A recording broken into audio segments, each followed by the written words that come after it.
Hi friends, మీరు ఎప్పుడన్నా black sand beach చూసారా? ఐస్లాండ్ క్యాపిటల్ రైక్వేక్ నుండి ఒక 180 కిలోమీటర్స్ డిస్టెన్స్లో ఈ బ్లాక్ శాండ్ బీచ్ ఉంది. ఇక్కడికి 2 to 3 అవర్స్ జర్నీ చేసి కార్లో వెళ్ళొచ్చు, లేదంటే టూర్స్ అండ్ ట్రావెల్స్ వాళ్ళ బస్సులో కూడా వెళ్ళొచ్చు. వెళ్ళే ముందు మాత్రం ఖచ్చితంగా వెదర్ చూసుకోండి. ఇక్కడ క్లైమేట్ ఎప్పుడైనా మారచ్చు. ఇక్కడ గ్రీన్ అంటే సేఫ్ అని, ఎల్లో అంటే కొంచెం కేర్ఫుల్ ఉండాలని, రెడ్ అంటే చాలా డేంజర్ అని. మీరు గేమ్ ఆఫ్ థ్రోన్స్ చూసుంటే ఈ ప్లేస్ని ఖచ్చితంగా గుర్తుపడతారు. Game of Thrones and star wars ఇక్కడే షూట్ చేశారు.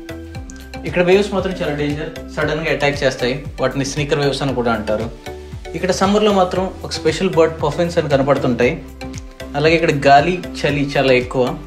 కొన్ని బ్యూటిఫుల్ షాట్స్ తీద్దాం డ్రోన్ ఎగరేస్తే డ్రోన్ కూడా చలి షేక్ అయింది. మేము కొన్ని ఫొటోస్ అండ్ వీడియోస్ తీసుకున్నాం.